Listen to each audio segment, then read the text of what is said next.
I used to do DoorDash deliveries part-time when I was in college, mostly night shifts. The money was decent, and I liked driving in the quiet hours.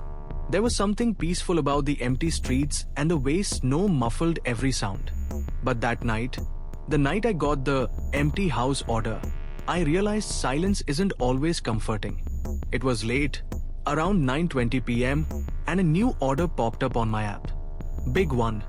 Over $80 worth of food from a Chinese restaurant just outside town. Usually, large orders mean tips, so I accepted without thinking twice. The delivery address was on the outskirts of Millstone, a half-rural, half-abandoned neighborhood. I'd been there once before, months ago. Long, dark roads lined with trees and empty-looking houses. The app showed, customer request, leave at door. Easy. Snow had been falling steadily for hours, and by the time I got there, the world was drenched in white. The GPS guided me through a winding road until I saw the number, 1426 Blackwood Drive. The house stood at the very end of a cul-de-sac. Every other house had porch lights or Christmas decorations, but this one was just black. No lights, no cars, no footprints in the snow. Just that house, standing silent and cold. I parked, left the engine running for warmth, and grabbed the food bags. As I approached, I noticed the front door was slightly open. Not wide, just a few inches. Enough for the wind to move it and make a slow, creaking sound that carried through the night. I stopped at the steps. DoorDash for Megan. I called out, feeling stupid talking to the dark. No answer. The app said, hand it to customer. Usually, that means they want to meet in person. I hesitated, then stepped onto the porch. The wood groaned under my boots.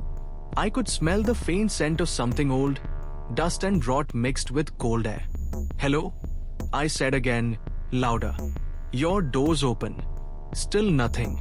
But then, from somewhere inside, I heard a voice. Come upstairs. A woman's voice, faint, polite, almost calm. It didn't sound angry or urgent, just inviting. I froze. My phone screen reflected pale light on my hands. Sorry, I can just leave it here if you want, I said quickly. Upstairs, she repeated. Then silence. The logical part of me said, walk away. Take a photo. Leave. But my legs didn't move. Something about that voice made me feel like if I turned my back, I'd see someone standing right behind me. I took one cautious step into the doorway. The inside was pitch black. The only light came from the street lamp outside, bleeding in through the open door. Dust motes floated in the air like snowflakes. There was no sound except the ticking of my car's engine in the distance. I raised my phone flashlight. The entryway was empty. Broken coat rack, peeling wallpaper, staircase ahead. The wooden floor was covered in fresh footprints leading from the stairs to the door, and they weren't mine. They were bare feet. My chest tightened. Hello? I tried again, softer now. This is a DoorDash delivery? I listened. For a few seconds, nothing. Then, a slow creak came from upstairs, like someone shifting their weight on old boards. Come up, the voice whispered again, closer this time. Not directly above me, slightly to the left, like a room at the top of the stairs. That's when every instinct screamed no. I backed up fast, nearly tripping over the threshold, and dropped the bag onto the porch. Hey, I'm just leaving your order here, I said, trying to sound normal, though my voice cracked. No reply, just silence. I turned, hurried to my car, slammed the door, and locked it. My heart was beating so hard it hurt. I glanced back. The front door was now wide open. No movement. No one came out. Just an open door breathing cold air into the night. I drove off so fast I almost skidded. I didn't even mark the delivery complete until I was 2 streets away. Then I texted DoorDash support, explaining what happened. That the address seemed unsafe, maybe abandoned, someone might be trespassing. They replied politely, said they'd flag the order. That was it. But something kept gnawing at me. The voice hadn't sounded like someone in danger or confusion. It was calm, purposeful, like it knew I'd come. The next morning, curiosity got the better of me. I searched 1426 Blackwood Drive on Google Maps. Street view showed a house, boarded up windows, overgrown lawn, no residents. Then I checked the local community forum, and that's when I found it. A post from 3 years ago. Anyone know what's happening at the old Blackwood house? I saw police there again. Supposedly, a woman disappeared there last winter. The thread went on. That place has been empty for years. Teenagers break in sometimes, cops chase them out. Someone keeps reporting lights in the windows. My stomach dropped. I called the police non-emergency line and told them everything. That I'd gotten an order, that someone answered. The dispatcher was polite but skeptical. They said they'd send a unit to check, but I never got a follow-up call. 2 days later, I drove that route again for a different delivery nearby. I slowed as I passed Blackwood Drive, even though I told myself I wouldn't. The house was there, dark, silent. But the front steps were clean. No footprints. No bags. Nothing. I know what you're thinking. Maybe someone pranked me. Maybe a squatter used the address. Maybe I imagined the voice. But here's the thing. I checked my DoorDash history later that night. The order was gone. Completely erased. No record of the restaurant, customer, or delivery. It just skipped from one completed job to the next, like it never existed. I even tried calling the restaurant. They said they never got an $80 order that night. So where did it come from? Who or what placed it? Sometimes, when I'm driving late in the snow, I still think about that voice. How calm it sounded. How certain it was that I'd come upstairs. Every creak in an old house now makes my stomach twist. Every dark doorway feels like it's waiting. And sometimes, in the dead of night, I imagine someone else accepting that same order, following the same directions to a quiet, empty house at the end of a frozen street. Maybe this time, they'll go upstairs. Story 2. Graveyard shift at the bowling alley. I used to work the overnight shift at Maple Crest Lanes, a half-forgotten bowling alley just off Route 6. It was one of those retro places that hadn't been updated since the late 80s. Sticky carpet, dim neon lights, the constant smell of old oil and microwave pizza. My job was simple. Clean the lanes, run the counter, and keep an eye on things until 6 a.m. We closed to the public at 10, and I'd lock the doors, put on some music, and just work through the night. Usually, I liked it. Quiet, predictable, no one around. But during the January blizzard of last year, that job turned into something else. Something I can't quite explain without my hands shaking. It was a Thursday night. My manager texted that everyone else had called off because of the snow, so it would just be me. Fine. I didn't mind. I lived 5 minutes away and had chains on my tires. By 9:45 p.m., the wind was howling against the glass doors, and snow was stacking up in drifts. When the last customer left, a dad and his 2 kids, the parking lot was already a blur of white. I locked the doors behind them and flipped the closed sign. For a while, everything was normal. I played music from my phone, cleaned up half-empty soda cups, vacuumed the lobby. The blizzard made the windows rattle and the neon, open sign buzz faintly like it was fighting for power. Around midnight, the lights flickered once but held steady. I remember thinking how weird it was to feel so cut off. Like if anything happened, no one would know until morning. It started around 12:30. I was mopping the far end of the lanes when I heard a loud thump. Like someone dropping a heavy bowling ball. But no balls were out. The machines were off. I stopped the music. Listened. Silence. Then, another thump. This time from behind the storage door, near the service corridor that leads to the back exit. I called out, "Hey, someone back there." No answer. Just the faint hum of the old heater. I figured maybe the snow had caused something to shift or a shelf to fall, so I grabbed my flashlight and went to check. The back corridor smelled like wet concrete and cleaning chemicals. The air felt heavier, colder somehow. Nothing was out of place. But when I turned to head back, I noticed something strange.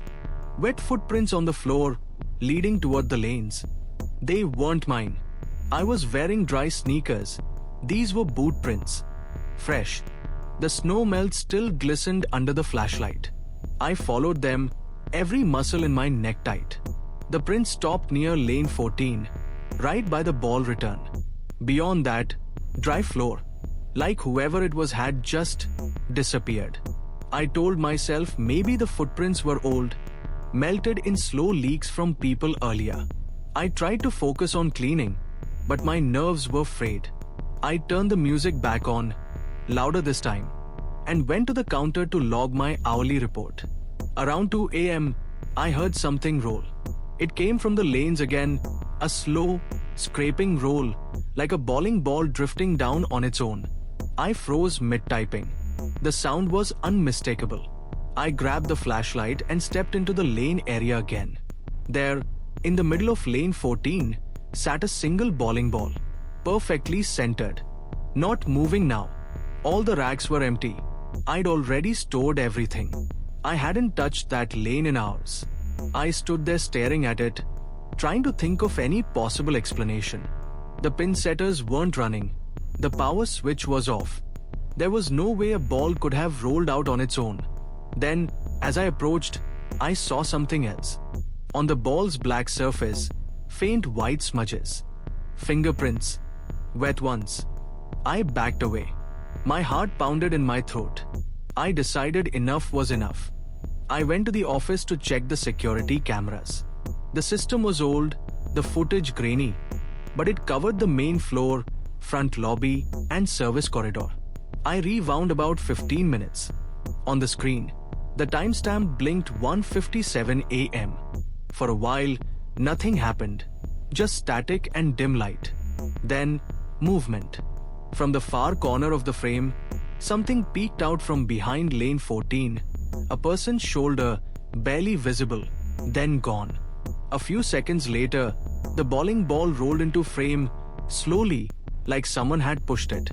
But the thing that made my stomach twist wasn't the figure itself. It was the reflection. In the polished floor near the ball return, I could see just enough to realize the person wasn't walking. They were crawling. I slammed the monitor off. I locked myself in the office for 10 minutes, trying to calm down. I called my manager. No answer. Then I tried the non-emergency police line. The dispatcher said they'd send someone. But given the storm, it might take a while. While I waited, I heard music start playing out front. My phone was on silent beside me, so it wasn't mine. The old Duke box in the corner, the one that hadn't worked in months, had turned on. A warped, echoing song crackled through the speakers. You are my sunshine, my only sunshine. The same 3 lines, over and over. Distorted. Slowing down. I nearly vomited from fear. I grabbed the office flashlight, forced myself to step out, and shouted, "Who's here? Police are on the way." No response. The Duke box stopped mid-song. The silence that followed felt wrong, too heavy, like the air itself was listening. I backed toward the front doors. I just wanted out. But when I reached the glass entrance, something caught my eye through the reflection. Behind me, in the glossy floor, I saw a figure standing near lane 14. Still, facing me. I turned around, nothing there. The lane was empty. Then, from the counter, came a faint click, like a camera shutter. I turned slowly toward the sound. On the counter sat a Polaroid photo, freshly printed, still developing. My breath came out in white puffs. My hand shook as I picked it up. The picture was dark, but as it developed, I saw my own back, standing at the office door, taken maybe 30 seconds earlier. I dropped it. Ran. I didn't care about the storm anymore. I bolted through the snow to my car, slipped twice, started the engine, and sped off. I called the police again from the road. They told me to stay safe, and a patrol would check the building. By the time they got there, The doors were still locked. No one inside. Nothing disturbed except a single bowling ball sitting on lane 14. No Polaroid.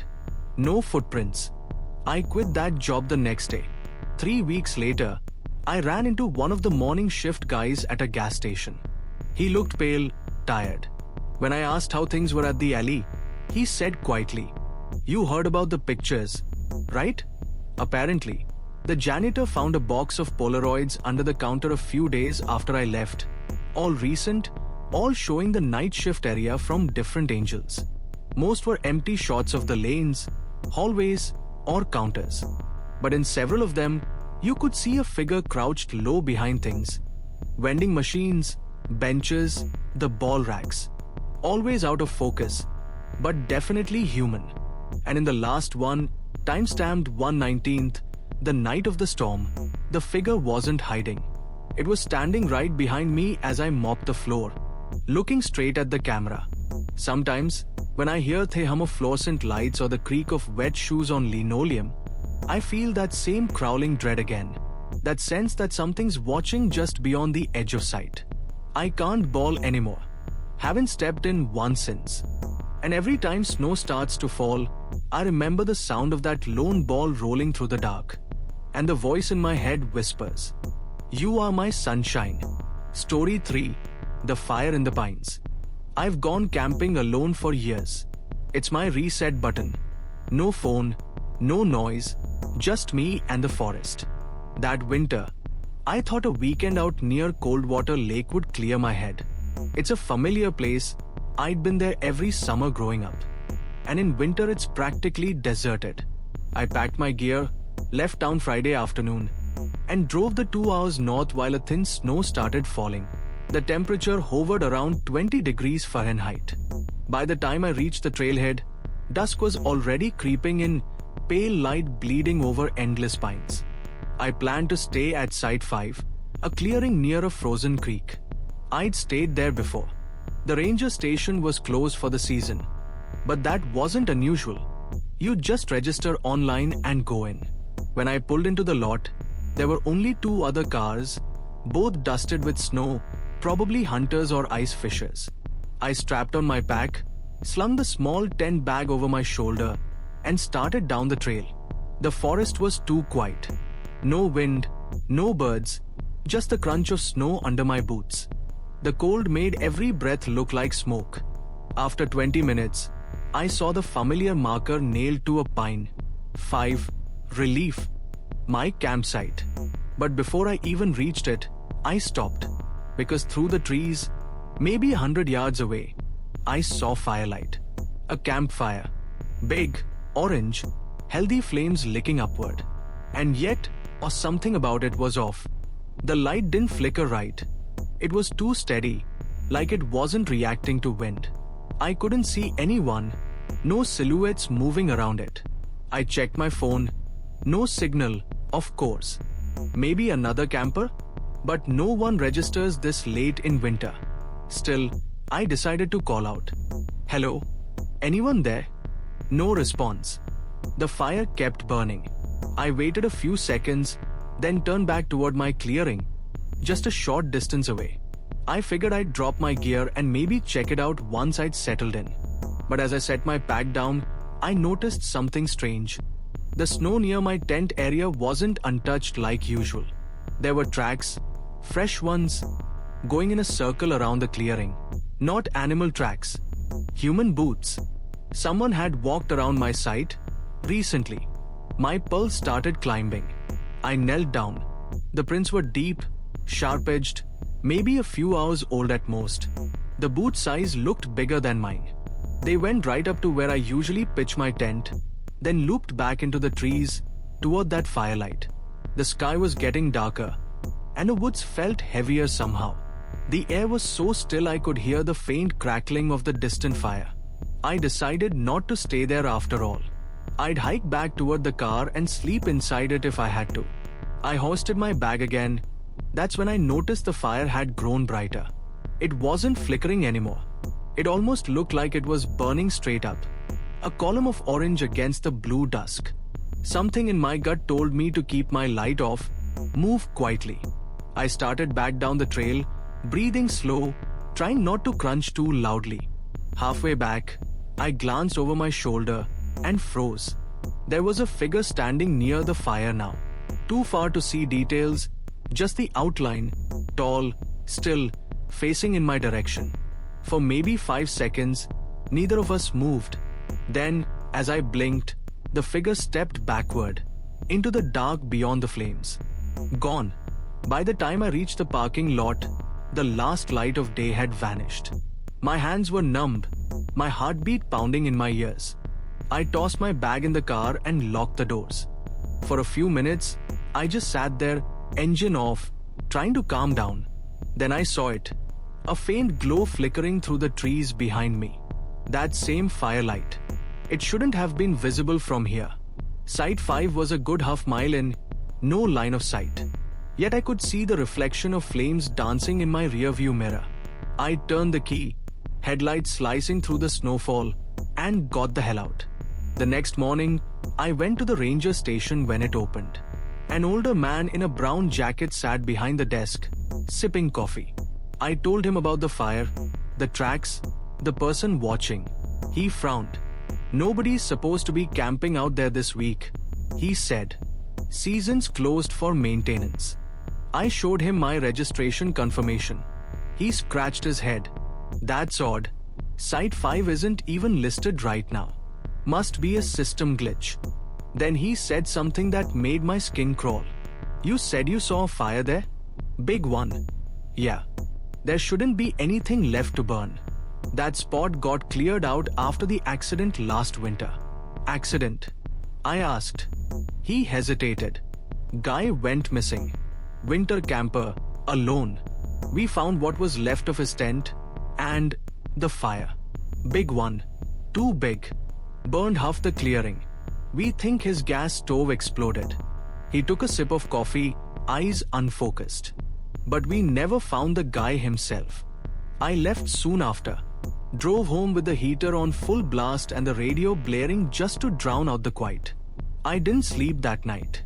Every time I closed my eyes, I saw that figure standing in the firelight, not moving, just watching. A few days later, my curiosity got the better of me. I looked up, Coldwater Lake camper missing, online. There it was, an article from February the year before. Local man presumed dead after fire at remote campsite. His name was Eli Turner, 27. The story said hikers spotted a plume of smoke and alerted authorities. But by the time they reached the site, only ashes remained. They never found any remains, just melted metal and a half-burned sleeping bag. The date of the incident? 19th January. My trip had been 19th January. Exactly 1 year later. 2 weeks passed. I told myself it was just a coincidence. Maybe someone had been out there illegally, maybe hunters lighting a bonfire. But something didn't sit right, because I couldn't shake the feeling that whoever, or whatever, I'd seen wasn't trying to scare me away. They were waiting for me to come closer. About a month later, I got a call from the park office. The ranger, same older man, said, "You the one who reported the fire?" "Yeah," I said cautiously. He sighed. "We sent a team up to check the site once the snow melted a bit. Nothing there. No ashes. No wood, no tracks. Just some scorched ground under the snow. Looked like it would burned months ago." I asked him if they found any new footprints. He paused. Then he said quietly, "Funny thing, we found a half-melted camp stove. Looked old. Serial numbers almost worn off, but it matches the one from last year's case." "But that doesn't make sense," I said. "I saw the fire. Last month. January 19th. He just said, "Yeah, I know," and hung up. I haven't gone camping since. My gear's still in the trunk of my car, smelling faintly of smoke. Sometimes, when I drive through rural roads at night, I catch a glimpse of orange light in the distance, someone's bonfire maybe. And I feel that same pull in my stomach, that same eerie calm before the dread. Part of me wants to believe it was just a trick of the light, that what I saw was nothing but my own paranoia. But another part, The part that still hears the faint crackle of fire when I close my eyes, knows I should have never called out that night. Because when I did, the forest went quiet. And somewhere beyond the trees, something answered back. Story 4. Echoes Under the Stairs. I work from home, tech support for a software company. It's a lonely kind of job, especially during the late shift, 4 p.m. to midnight. Most nights it's just me, my laptop, and the hum of the space heater. I live alone in a 2-story townhouse at the edge of town. And in winter the whole place feels like it's sleeping under ice. That night was like any other. Quiet. Predictable. Until it wasn't.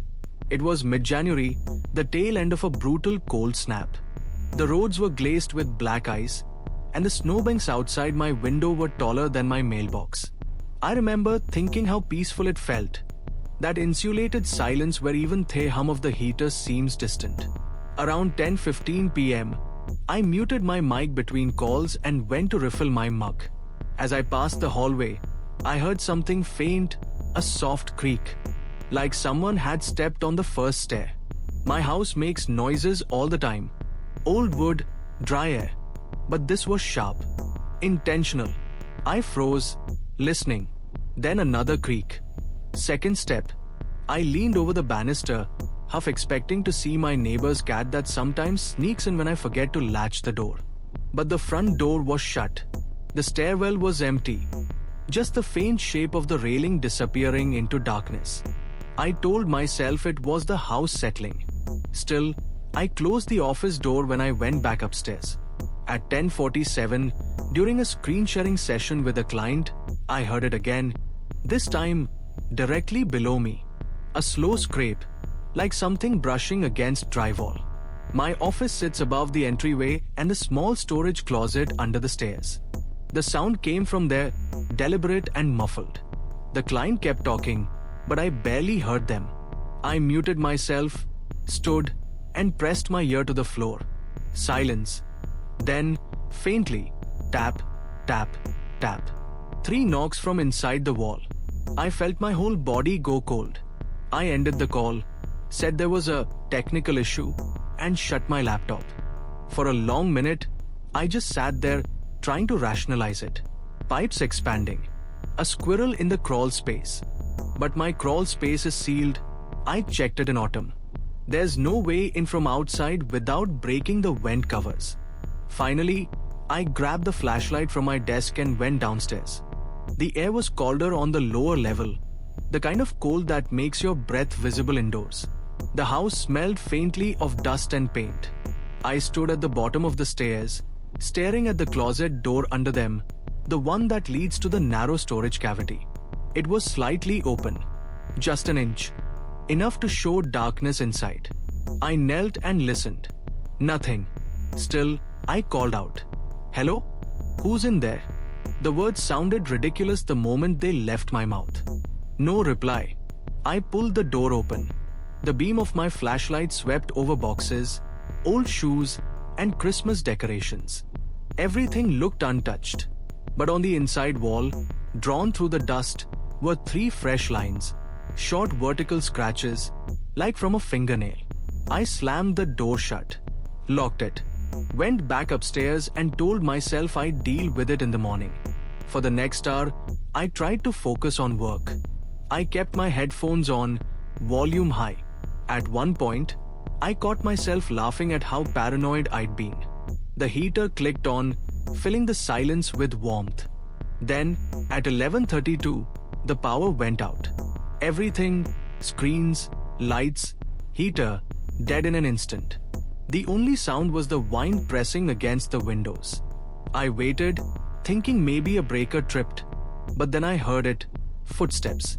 Soft, slow, deliberate, starting at the bottom of the stairs and climbing upward. Creak, pause, creak. My flashlight was in the kitchen downstairs. My phone battery was at 9%. The glow from the snow outside barely lit the hallway. I whispered to myself, it's just the heater expanding. Just the heater. But the footsteps reached the landing. That's when I moved. I ran into my bedroom, locked the door, and called 911 with shaking fingers. The dispatcher's voice was calm. I gave her my address and explained everything. The sounds, the scratches, the footsteps. She told me to stay on the line and remain quiet. While we talked, I heard movement again, slow steps crossing the hallway outside my room. The floorboards groaned under the weight of something real. Then, a whisper. So faint I thought it was the wind. But the words were clear enough to freeze my blood. Why would you lock the door? I couldn't speak. The dispatcher asked me what I heard. And I just mouthed, someone's here. Then, a soft knock. Right outside. Knock, knock, knock. 3 times. Exactly like before. The dispatcher said officers were on their way to stay on the line. I sat on the floor by the bed, heart hammering, staring at the doorknob, waiting for it to turn. It didn't. After about 2 minutes, the sound stopped. All I could hear was my breathing. When the police finally arrived, they found me sitting there, flashlight shaking in my hand. The front door was still locked. The windows, too. No footprints outside, no signs of forced entry. But the closet under the stairs was wide open, and the air coming from it was freezing. They searched the house, found nothing. One officer suggested maybe the furnace pressure caused the noises. Another mentioned animals getting into ducts. They were polite, but I could tell they didn't believe me. Before they left, one of them shined his light inside the closet again. Something caught the beam. A small, metal chain, half buried under a box. Looked like part of a latch or maybe a restraint. The officer picked it up, frowned. You installed this? No, I said. I've never seen that. He didn't say much after that. Just pocketed it and said he'd log it as found hardware. They told me to stay with a friend for the night, so I did. I didn't go back until the next morning.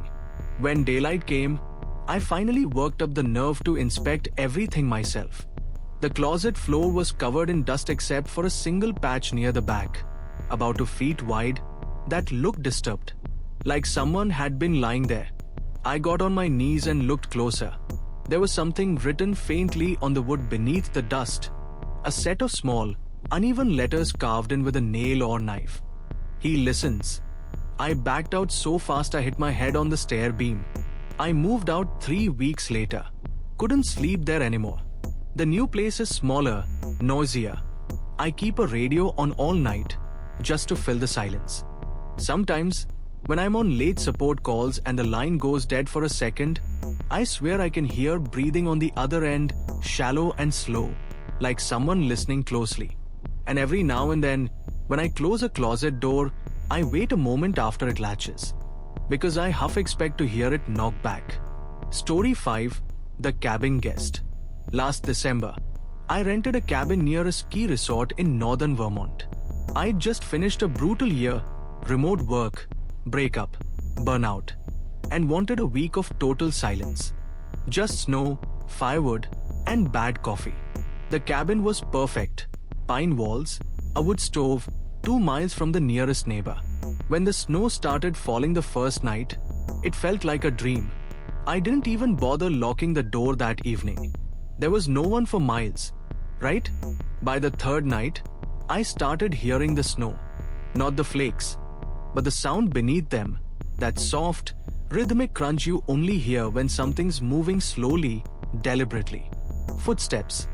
It was around 11:40 p.m. I was reading on the couch when the sound started, faint but steady, outside the front window. At first, I thought it was a branch brushing the siding, but it was too heavy. Crunch, crunch, pause. Then again, I killed the lights and looked through the curtains. Nothing but a white blur of falling snow. But near the tree line, maybe 40 feet away, I saw a darker shape. Broad shoulders. Standing still, facing the cabin. I blinked, thinking my eyes were playing tricks. When I looked again, it was gone. The next morning, I found footprints in the snow, leading from the forest right up to my front steps. Deep prints, men's boots, size 11 or 12 maybe. But what made my stomach turn was the direction. They came to the cabin and never went back. I searched around the property, half expecting to find someone sleeping in a shed or under the porch. Nothing. No more tracks. No signs of anyone. I called the rental office in town. The woman sounded unconcerned. Probably a hiker who got lost. She said, "People wander down from the trails all the time. They usually move on." Still, she said she'd notify the local ranger. That calmed me for about 12 hours. That night, I triple-locked the door, pulled the curtains tight, and kept the fire burning high. Around 1 a.m., I woke up to knocking, not on the front door, but the side window right next to where I slept. 3 slow taps. I froze under the blanket, staring at the wall. The sound came again, tap, tap, tap, followed by a voice. "Hey, sorry to bother you. I was told this cabin's for rent. You got the key." The voice was male, calm, maybe mid-30s. He sounded casual, too casual for someone standing in a snowstorm after midnight. I didn't answer. He knocked again, harder. "Hello? I called earlier. You got a room." I stayed silent. Eventually, the footsteps moved toward the front porch. Then, nothing. I waited a full 15 minutes before peeking through the curtain. No one there. Just the storm. In the morning, I found new footprints circling the cabin, several loops around it. The man must have walked around multiple times. There was a cigarette butt near the window, still half-smoked. I drove straight into town to talk to the ranger myself. He listened carefully, then nodded. "We've had reports," he said. "Someone's been hanging around rentals near the ridge. Says he's looking for work or lodging. Folks claim he gets aggressive if they don't open the door." He jotted a number on a card. "You call 911 if he shows again. Don't try to talk to him." That night, I planned to leave, but the storm made the roads impassable. No snowplow until morning. So I stayed. One more night. At 9:56 p.m., my power flickered out. Just like that, blackness. The silence afterward was total. Even the wind had stopped.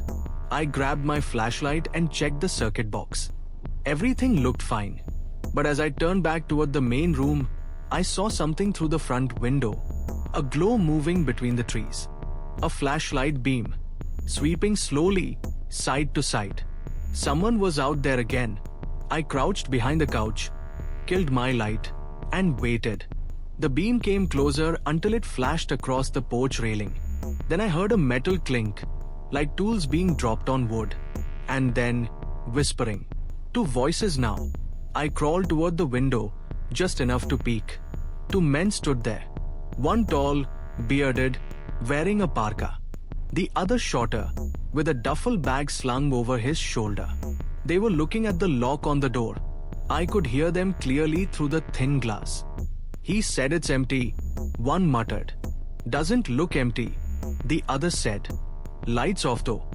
Then the bearded man pulled something from his coat. A crowbar. I didn't think. I bolted upstairs, locked myself in the bathroom, and dialed 911. The operator's voice was calm, professional. She said units were en route, but the storm might delay them. Downstairs, wood splintered, the front door frame giving way.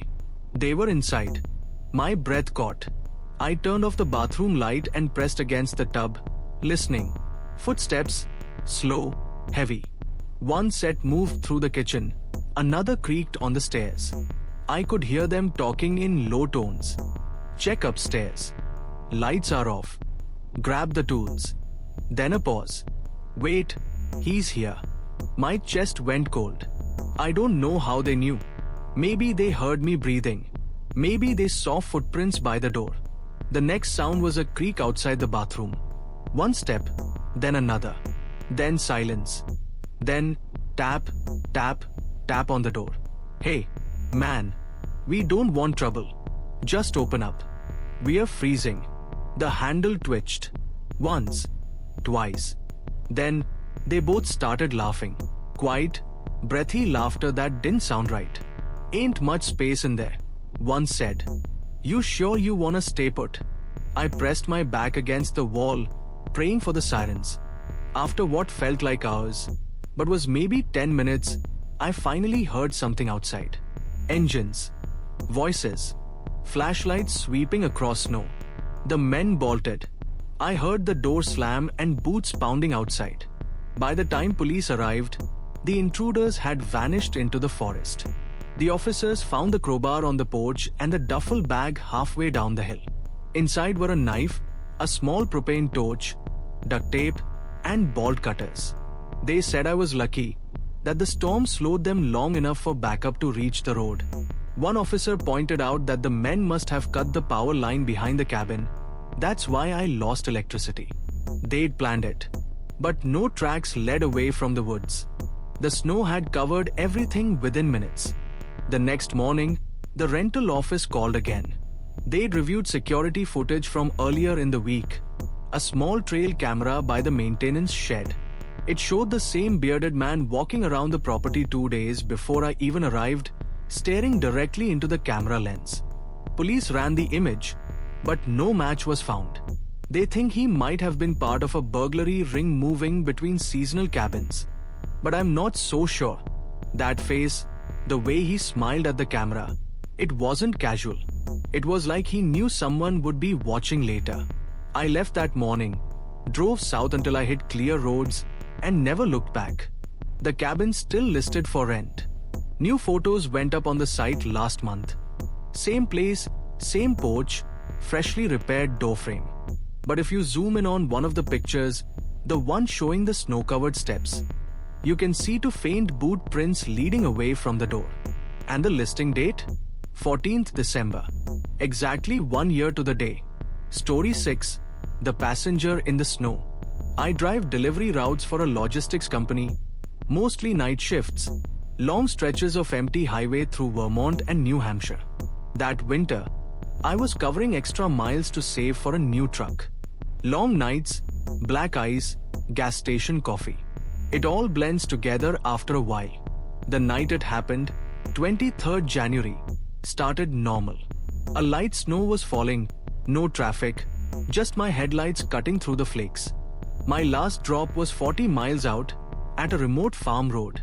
Around 11:45 p.m., on the way back, I saw her. A woman, standing at the shoulder of the road, waving both hands. Her car, an old blue sedan, was half-buried in snow, hazard lights flashing weakly. I slowed down, rolled down the window. She looked young, maybe late 20s, bundled in a thick coat. Her cheeks were red from the cold. "Please," she said, breath clouding the air. "My car died. Can you give me a ride to town?" Everything in me hesitated. It was freezing, sure, but it's rare to see anyone out here this late. Still, the snow was picking up, and the next town was only 15 minutes away. I unlocked the passenger door. "Yeah, hop in." She smiled, small, polite, and climbed inside.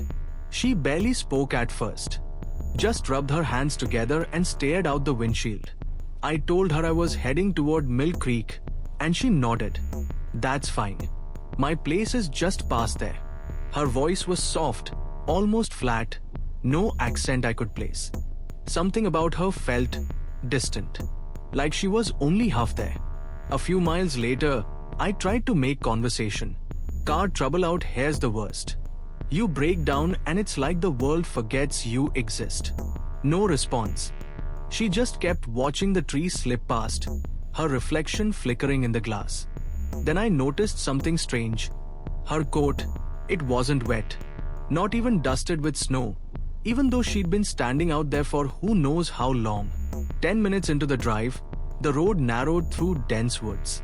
My high beams bounced off the drifts, turning everything blinding white. That's when she finally spoke. "You shouldn't have stopped." I laughed awkwardly. "What do you mean?" She turned toward me. Her eyes looked darker now, shadowed by the passing trees. "People disappear on this road sometimes. You didn't know that." My stomach tightened. "Disappear how?" "They stop for someone they shouldn't." Then she smiled, barely. like she was testing if I'd laugh again. I didn't. I tried to act calm, focused on the road. My GPS flickered from bad reception. And when I looked up again, the snow had thickened to a white curtain. When I glanced at her, she was staring straight ahead, lips moving silently. I thought she was praying. Then I realized she was whispering something over and over. I turned the radio down, listening. The words were muffled but rhythmic, like a name. Daniel. Daniel. Daniel. My name. I hadn't told her my name. My throat went dry. How do you know my name? She didn't answer. Just turned her head slowly toward me. That same faint smile. Because you stopped. Something about the way she said it, cold, deliberate, sent every nerve in my body into overdrive. I slammed the brakes. The truck fishtailed, tires biting the ice, until we stopped sideways across the road. I looked at the passenger seat. Empty. Just the seat belt buckle swinging, lightly tapping the door. Snow was falling hard now, erasing the road behind me. My heart was pounding so loud I almost didn't hear it. A knock. 3 taps. From the back window. I turned. Through the frost, I saw a handprint pressed against the glass. Small, pale fingers slowly sliding downward. Then nothing. I sat there shaking, engine idling, headlights aimed at the dark forest. The radio hissed static. I was seconds away from flooring it when I saw something ahead. A faint glow, maybe 100 yards down the road. A fire. I eased forward, tires crunching through slush, until the glow turned into shape. A car, half on its side in a ditch, burning faintly. Blue paint. Same make and model as the one I'd seen earlier. I jumped out, flashlight in hand, breath fogging the air. The license plate was half melted, but the number started with the same letters I'd seen on hers. Inside, through the cracked windshield, was a woman. Her head tilted against the steering wheel, eyes closed. The same coat, the same face. She'd been dead for hours. I stumbled backward, dropped the flashlight. My vision tunneled. The snow hissed as it hit the smoking metal. I remember screaming her name, but I never knew it. I just shouted into the storm until my voice broke. When I finally drove to town and called it in, the police came quick, state troopers, an ambulance, the works. They said the crash must have happened earlier that evening. No signs of life. No footprints in or out.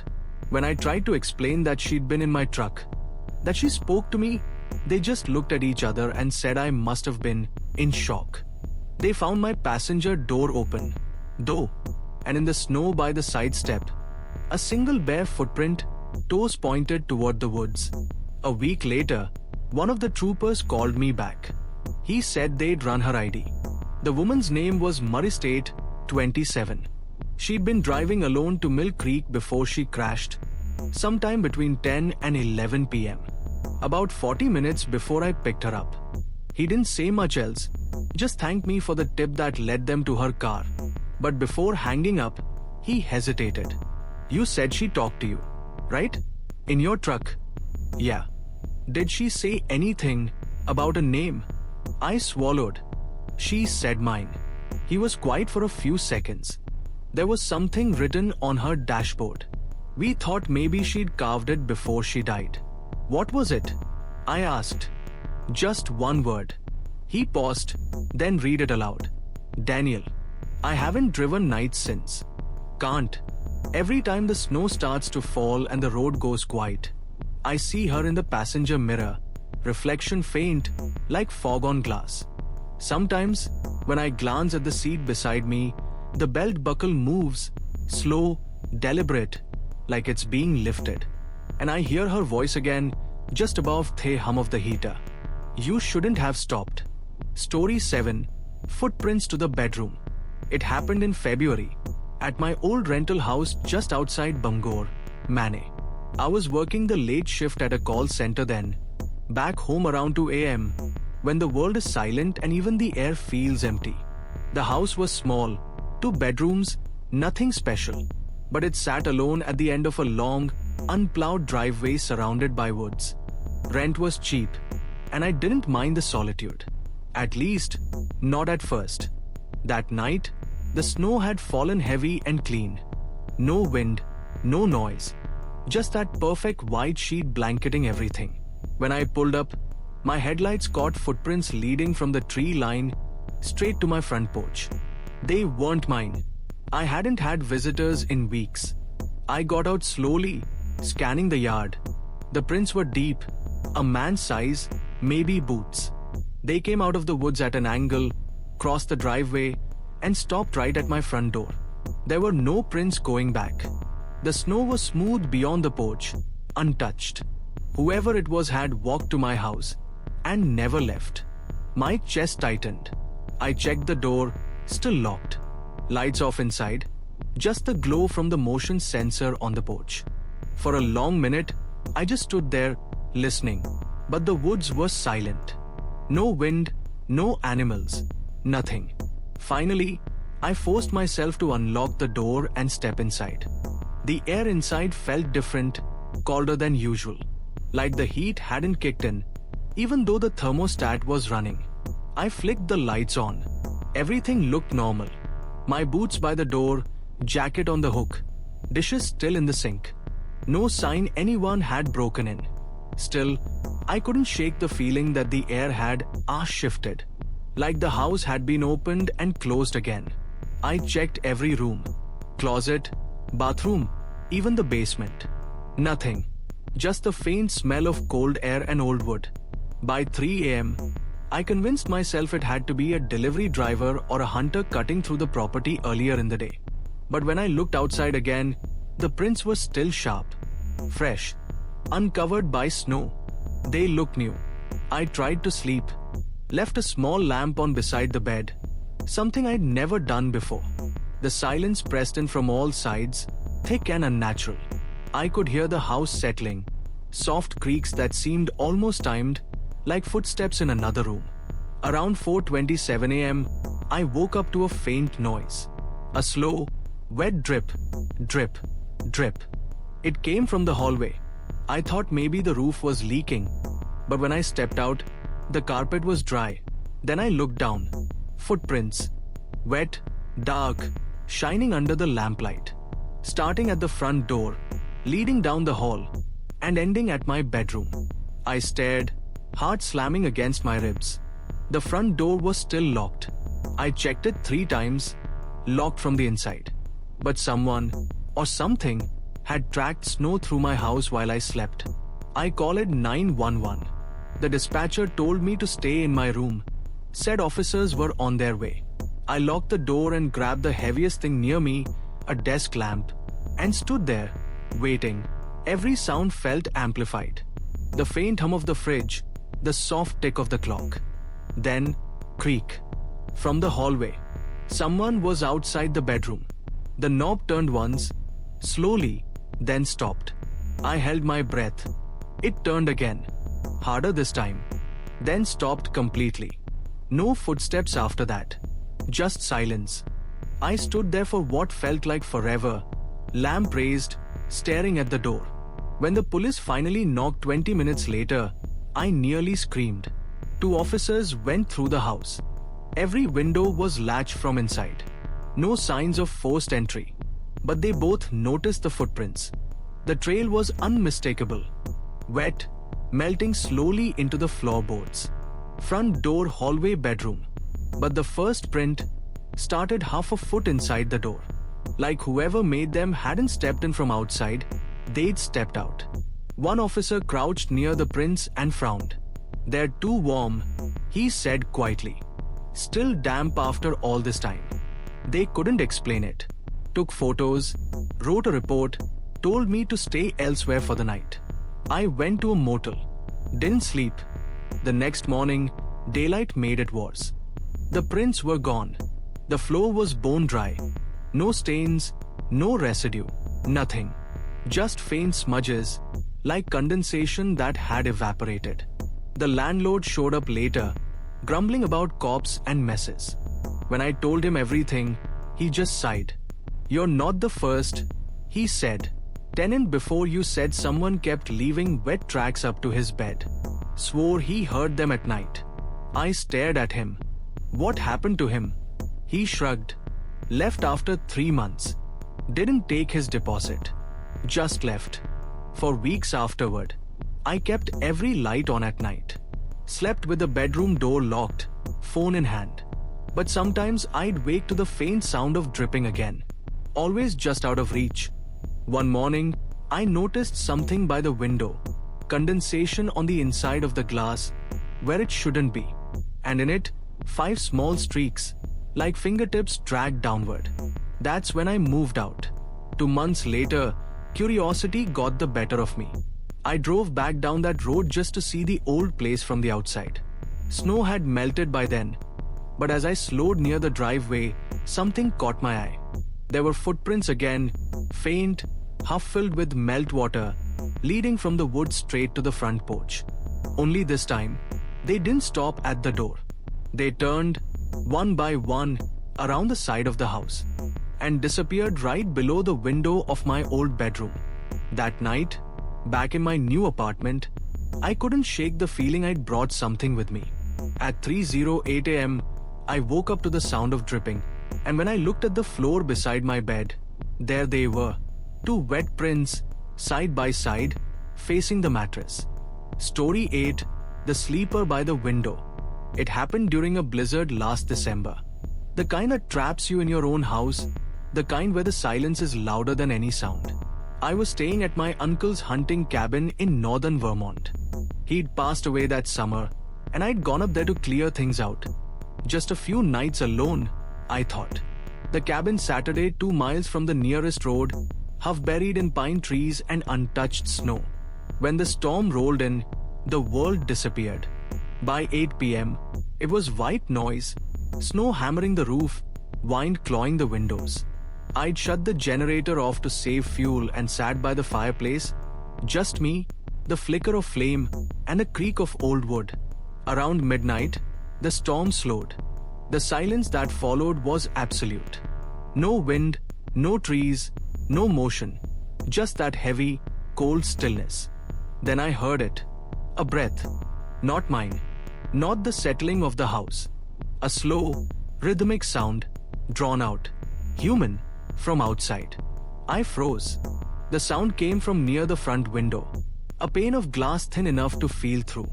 It was faint but steady. Inhale, exhale, like someone standing just outside in the snow, head tilted near the glass, fogging it with each breath.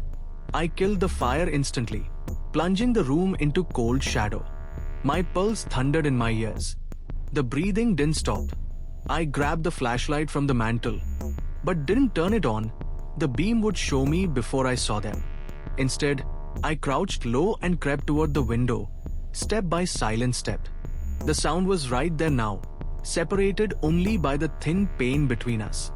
Slow, wet, human. Then, a faint scrape. Something brushing the wood siding. Fingertips? Another inhale. Closer. Every instinct screamed at me to not look. But I couldn't stop myself. I tilted just enough to see the lower edge of the window. At first, nothing. Just darkness and snow pressed tight to the glass. Then, a shadow. Tall.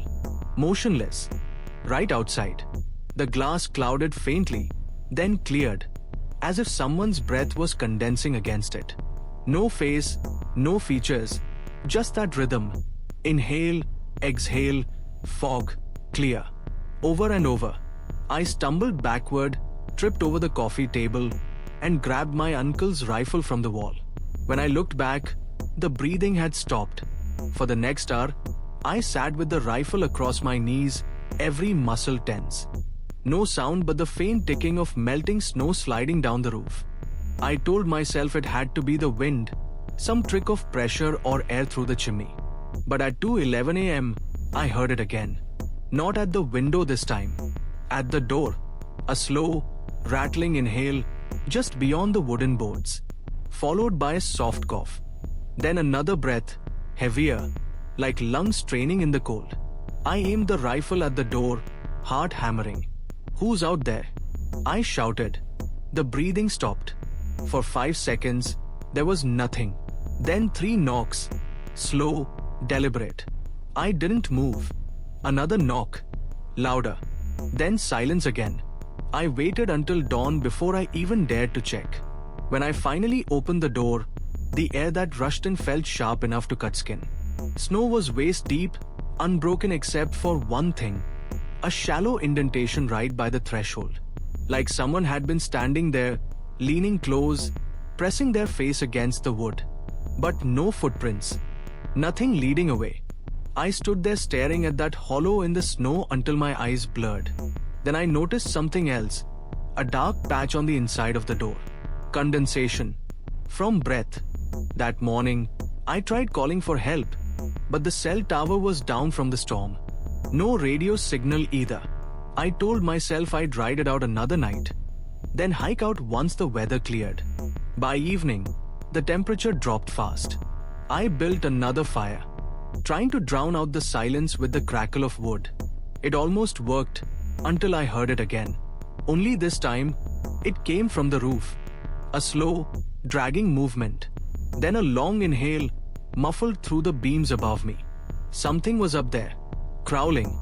Snow began sliding off the shingles, tapping against the windows. Then, a thud, right above my head. And through the smoke hole, I saw it.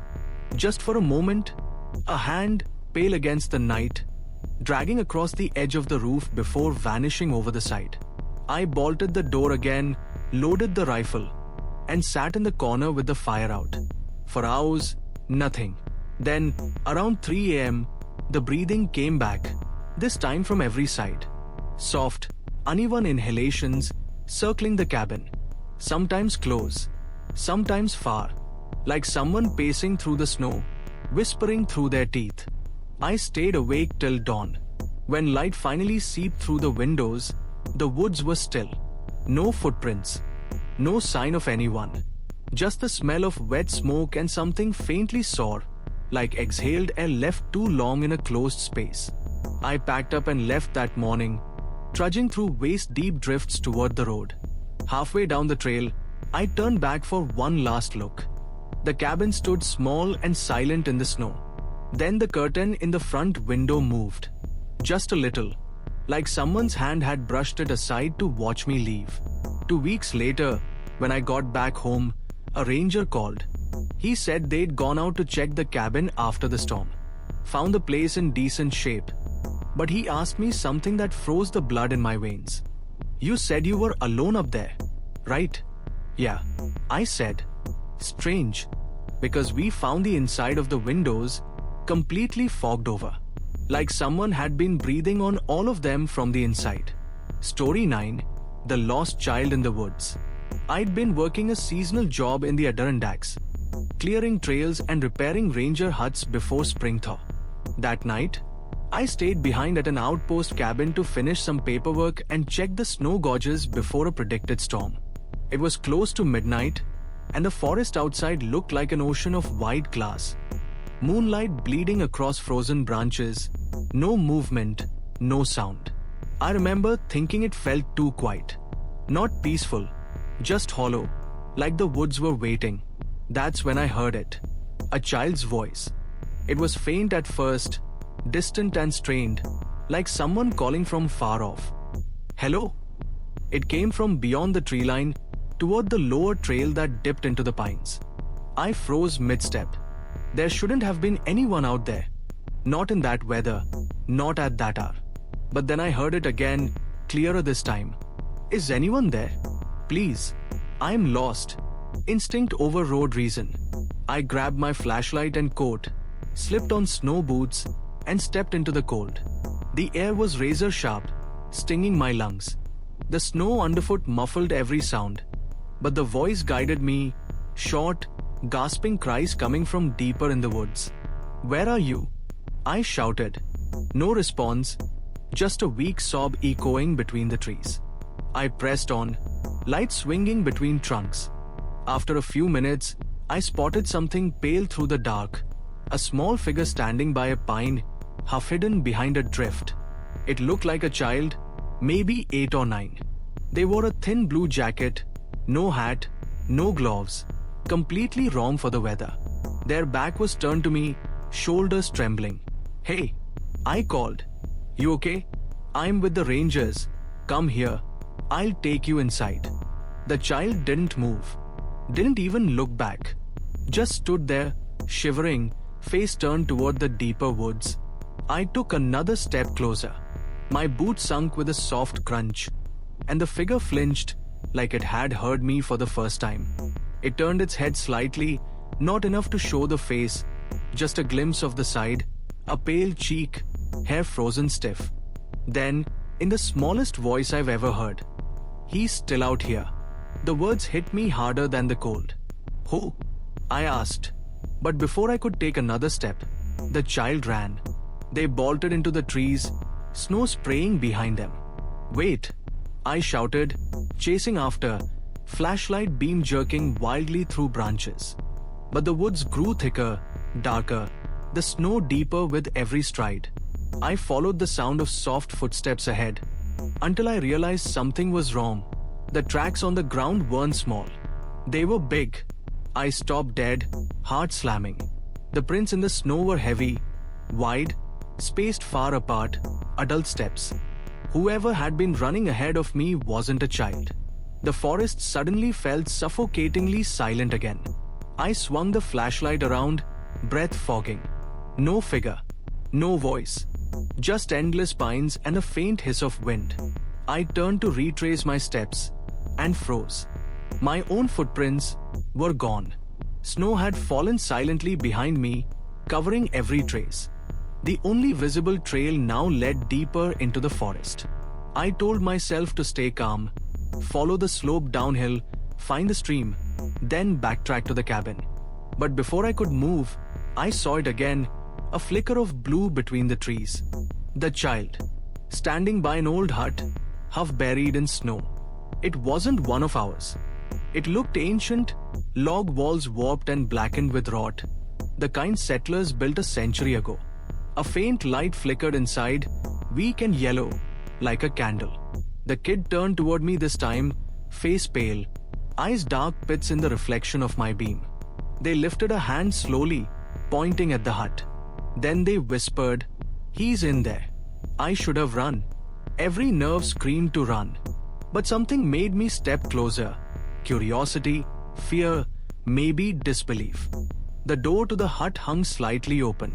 From inside came a faint rasping sound, not breathing exactly, more like someone dragging something across the floorboards.